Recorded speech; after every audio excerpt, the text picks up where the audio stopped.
அன்பு நெஞ்சங்களுக்கு அன்பான வணக்கங்கள். இன்றைக்கு நம்ம சேனல்ல நெறைய இன்ஃபர்மேஷன்ஸ் உங்களுக்காக நம்ம சேனல்ல குடுத்துட்டு இருக்கிறோம்.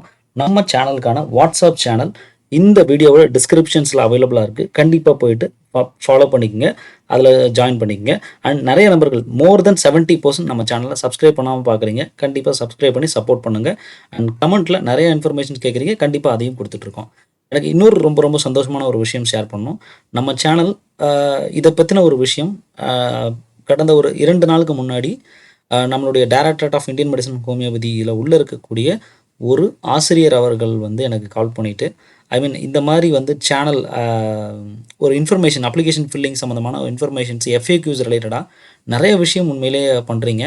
பட் எஃப்ஏக்யூ சிஸ்டம்ஸ் எல்லாமே அ நாங்க ஒரு சில விஷயம் எங்களால ஒரு குறிப்பிட்ட அளவு தான் எங்களால குடுக்க முடியுது. பட் டெஃபினட்டா ஸ்டூடண்ட்ஸுக்கு ஆன் கிரவுண்ட்ல நெறைய இன்ஃபர்மேஷன்ஸ குடுத்துட்டு இருக்கிறீங்க அப்படின்றதும், இன்னும் இதே போல நெறைய சேனல்ஸ் குடுத்துட்டு இருக்கிறாங்க.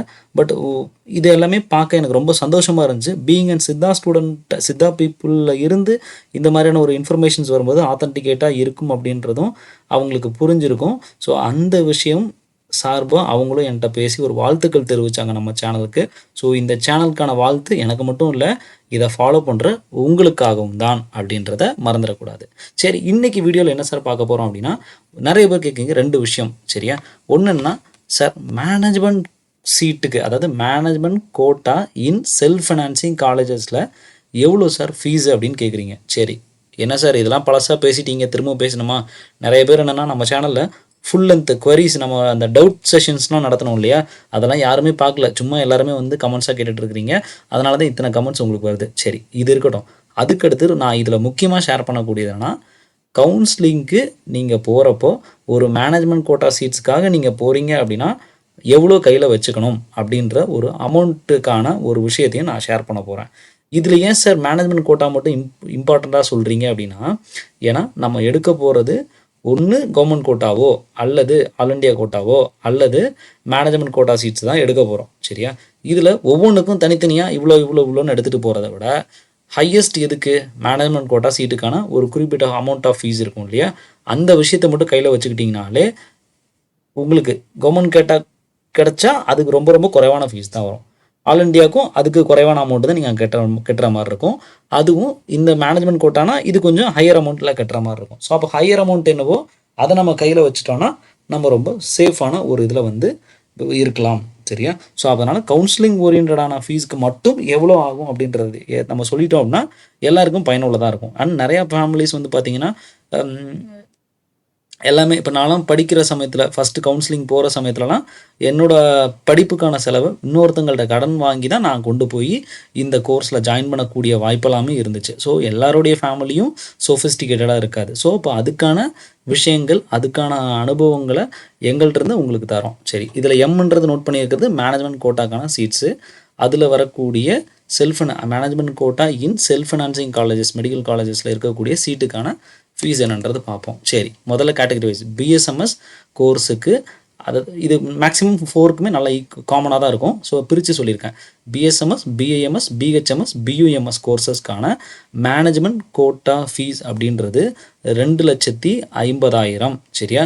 இந்த 2,50,000ம் இது டியூஷன் ஃபீஸான்னு கேட்டா, டியூஷன் ஃபீஸ் கிடையாது. அதில ஒரு நோட்க்காக தான் டியூஷன் ஃபீன்னு வச்சிருக்கிறேன். உங்க காலேஜுக்கு போய் ஜாயின் பண்ணுவீங்க இல்லையா? அங்க ஜாயின் பண்றப்போ ஒரு பிரேக் அவுட் குடுப்பாங்க. அந்த பிரேக் அவுட் தான் உங்களுக்கு அந்த இன்ஃபர்மேஷனா இருக்கும். எனக்கு எவ்வளோ தான் டியூஷன் ஃபீஸ் வரும் அப்படின்றத ஒரு பிரேக் அவுட் இருக்கும். நான் ரீசென்ட்டா ஐ மீன் ஒரு கல்லூரியோட ஃபீஸ் ஸ்ட்ரக்சர பார்த்துருந்தேன். அதில எவ்ரி இயர் ஒரு 99,000 பார்த்தீங்கன்னா, டியூஷன் ஃபீயா இருந்துச்சு. ஸோ மேக்ஸிமம் இந்த டியூஷன் ஃபீ அப்படின்றது ஃபர்ஸ்ட் கிராஜுவேட் கேண்டிடேட்ஸ் இருக்காங்க இல்லையா? அவங்களுக்கு மேக்ஸிமம் அது தள்ளுபடி ஐ மீன் அது கவர்மெண்ட் ஸ்காலர்ஷிப்பா அது ப்ரொவைட் பண்ணப்படும். ஸோ அது கவர்மெண்ட் எந்த அளவுக்கு ப்ரொவைட் பண்றாங்களோ அத பொறுத்து. சரியா? அதனால இதுதான் மேனேஜ்மென்ட் கோட்டா சீட்க்கான ஃபீஸ் அப்படின்றது. சரி, அப்ப இதுக்கு அடுத்தது தான் ரொம்ப முக்கியம். இந்த அமௌண்ட்ட நீங்க இன்ஸ்டிடியூஷன்ல கட்டினா போதும். பயப்படாதீங்க. ரைட். இதுக்கு அடுத்து வர்றது நான் ரீஃபண்டபிள் ஃபீஸ் அப்படின்னு சொல்லக்கூடிய, இப்ப நீங்க ஆல்ரெடி அப்ளிகேஷனுக்கு 1000 கட்டியிருப்பீங்க. அதெல்லாம் கணக்குல கிடையாது. இதுக்கு அடுத்தது நான் refundable processing fee for during counselling அப்படின்ற ஒரு கேட்டகரி குடுத்துருப்பாங்க. அதில ஒரு ₹1000 நம்ம கட்டுற மாரி இருக்கும். அந்த ₹1000 நீங்க அட்டெண்டன்ஸ் சைன் போடுவீங்க இல்லையா? அந்த சமயத்திலேயே ஒரு 1000 ரூபீஸ் கட்டுற மாதிரி இருக்கும். அதையும் தெளிவாக ரெடி பண்ணி வச்சுக்கோங்க. அதன் பிறகு ரீஃபண்டபிள் ஃபீஸ். இந்த நான் ரீஃபண்டபிள் அப்படின்றது அந்த கவுன்சிலிங் நடத்துகிறாங்க இல்லையா, அந்த கவுன்சிலிங் நடத்துறதுக்கும் அந்த கவுன்சிலிங் நடத்துறதுக்கான ஆஃபீஸர்ஸ்க்கான அந்த டெய்லி இதுக்காக அந்த மாதிரி பே வந்து இது பண்ணப்படும். அங்கே உள்ள இது வந்து நான் ரீஃபண்டபிள், திரும்ப உங்களுக்கு தரப்படாது. சரி, ரீஃபண்டபிள் ஃபீஸ்னு ஒன்று இருக்குது. ரீஃபண்டபிள் ஃபீஸ் அப்படின்றது காஷன் டெபாசிட். காஷன் டெபாசிட் அப்படின்றது என்னென்னா, நீங்கள் கவுன்சிலிங் வந்துட்டீங்க, ஜாயின் பண்ணுறதுக்கான சீட்டை எடுத்துட்டீங்க, அந்த ஃபார்மை வாங்குறப்போ நீங்கள் 2000 கட்டிட்டு தான் அந்த ஃபார்மை நீங்கள் வந்து உங்கள் கையில் அட்மிஷன் ஆர்டர் வந்து கொடுப்பாங்க. ஸோ அதுதான் காஷன் டெபாசிட். சம்டைம்ஸ் இந்த காஷன் டெபாசிட் நீங்கள் வந்து இங்கே கட்டிட்டோம் அப்படின்னா நிறைய சமயத்தில் இது எப்படி ரீஃபண்ட் கொடுப்பாங்க சார், நான் தான் கட்டிட்டு வந்துட்டேனே எப்படி ரீஃபண்ட் கொடுப்பீங்க அப்படின்னு சொல்லிட்டு நிறைய பேர் கேட்பாங்க. ஸோ இந்த ஆப்ஷன் அப்படின்றது எங்கே கொடுப்பாங்க அப்படின்னா, உன்னோட காலேஜுக்கு டைரெக்டாகவே இந்த காஷன் டெபாசிட்டை வந்து கொடுத்துட்ற மாதிரி இருக்கும். ஸோ காலேஜுக்கே உங்களுக்கு வந்து மேக்ஸிமம் ப்ரொவைட் பண்ணிவிடுவாங்க. ஸோ அதனால் இது வந்து நீங்கள் அங்கேயே வெயிட் பண்ணி இதை வாங்கிட்டு வரணும் அப்படின்ற அவசியம்லாம் இல்லை. ஸோ இதுதான் இது. சரி, அப்புறம் ஸ்காலர்ஷிப்லாம் எப்படி சார், அதனையும் இங்கேயே நம்ம ஏதாவது இந்த டியூஷன் ஃபீஸில் இங்கேயே டிடக்ட் பண்ணி அதுக்கான விஷயம் ஏதாவது சர்டிஃபிகேட்ஸ் எதுவும் கொடுப்பாங்களா அப்படின்னு கேட்டால் இதெல்லாம் இல்லைங்க. ஏன்னா நீங்கள் அப்ளிகேஷன் கொடுத்துருக்கீங்க, அப்ளிகேஷன் கமிட்டி வந்து ஸ்க்ரூட்னைஸ் பண்ணி யார் யார் ஃபஸ்ட்டு இதில் வர்றா எல்லாத்தையும் ஸ்க்ரூட்னைஸ் பண்ணிவிட்டு அந்த டீட்டெயில்ஸ் ஆஃப் இன்ஃபர்மேஷன்ஸை இன்ஸ்டியூஷனுக்கு ஆஃப்டர் நீங்கள் ஜாயின் பண்ணின பிறகு ஒரு 2 to 4 monthஸில் அனுப்பிடுவாங்க. சரியா, அதன் பிறகு அதெல்லாம் ஒரு ஃபிசிக்கல் வெரிஃபிகேஷன் பண்ணிவிட்டு ஃபைனலாக இன்ஸ்டியூட் வந்து உங்களுக்கு ஸ்காலர்ஷிப் ப்ரொவைட் பண்ணுறதுக்கான அந்த ஒரு அப்ளிகேஷன் ஃபார்மை வந்து ப்ரொவைட் பண்ணுவாங்க. அந்த சமயத்தில் நம்ம செப்பரேட்டாக இண்டிவிஜுவலாக இன்னொரு முறை அவங்க கேட்குற டாக்குமெண்ட்ஸை வந்து ஃபில் பண்ணி கொடுக்குற மாதிரி இருக்கும். இதுதாங்க இந்த கவுன்சிலிங்க்கான விஷயம். ஸோ மேனேஜ்மெண்ட் கோட்டாக்கான ஃபீஸுன்றது 2.5 லட்சம். அப்புறம் கவுன்சிலிங்க்கான விஷயத்துக்கு நம்ம கொண்டு போக வேண்டியது ஃபைனலாக எவ்வளோன்னு சொல்லுங்கள். ஒரு நான் ரீஃபண்டபிள் ஃபீ வந்து 1000 ரூபீஸும் ரீஃபண்டபிள் ஃபீஸுன்றது 25,000. இந்த 2 அமௌண்ட்டும் சேர்த்து 26,000. ஸோ ஆவரேஜ் நம்ம இந்த கவுன்சிலிங்காக மட்டும் ஒரு 30,000 வச்சுருந்தோம் அப்படின்னாலே இதாகிடும். சரி, இதுக்கு அடுத்தது சார் என்ன சார் இது இந்த ஃபீஸ் மட்டும் போதுமா, அடுத்தது இதை எப்படி கொடுக்கணும் அப்படின்லாம் நிறைய பேர் கேட்டிங்க. ஸோ அடுத்தது என்ன சொல்லியிருக்காங்க அப்படின்னா, இந்த 2000 ரூபீஸ் இருக்கு இல்லையா, இதை கேஷாவோ டிடியாவோ அல்லது அந்த டைம் ஆஃப் அலாட்மெண்ட் ஆர்டர் வாங்குறப்போ நீ வந்து கொடுக்கணும் அப்படின்னு கொடுத்துருக்காங்க. ஸோ மேக்ஸிமம் கேஷாகவே வச்சுக்க பாருங்கள். டிடி அந்த சமயத்தில் போய் அலைஞ்சலாக எடுத்துகிட்டு இருக்க தேவையில்ல, கேஷாகவும் அக்செப்ட் பண்ணிக்கிறாங்க. நீங்கள் ஜிபே அப்புறம் பார்த்தீங்கன்னா ஃபோன்பே, நீங்கள் வேறு என்ன ஆன்லைன் டிரான்சாக்ஷன் எந்த ஆப்ஷனும் அந்த இடத்துல இருக்காது. அதனால தான் தயவு செய்து முன்னாடியே சொல்கிறேன். ஏன்னா அது ஒரு கவர்மெண்ட் ஆர்கனைசேஷன் அப்படின்றப்போ அங்கே அந்த மாதிரியான விஷயங்கள் நீங்கள் எதிர்பார்க்க முடியாது. டைரெக்டாக இன்ஹேண்ட் கேஷ் தான் வச்சுருக்கணும். ஒரே நேரத்தில் எல்லோரும் நிறைய சமயத்தில் 25,000 ஒரே நேரத்தில் ஏடிஎம்லையும் எடுக்க முடியாத சூழ்நிலை கூட இருக்கும். இப்படி ஏகப்பட்ட பிரச்சனைகள் அந்த இடத்துல ஆட்கொள்ளப்படும். தயவுசெய்து நம்ம வீடியோ சேனல்ஸை பார்க்குறவங்க, நம்ம சேனலை பார்க்குறவங்க இந்த மாதிரியான சின்ன சின்ன பிழைகளை நம்ம பண்ணாமல் நம்ம ஈஸியாக எளிமையாக, அதாவது ரொம்ப கவுன்சிலிங் ரொம்ப ஜாலியாக நடக்குங்க. உங்களை ரொம்ப தொந்தரவு பண்ணவே மாட்டாங்க. சரியா, எந்த இதுக்கும் டார்ச்சர் பண்ண மாட்டாங்க.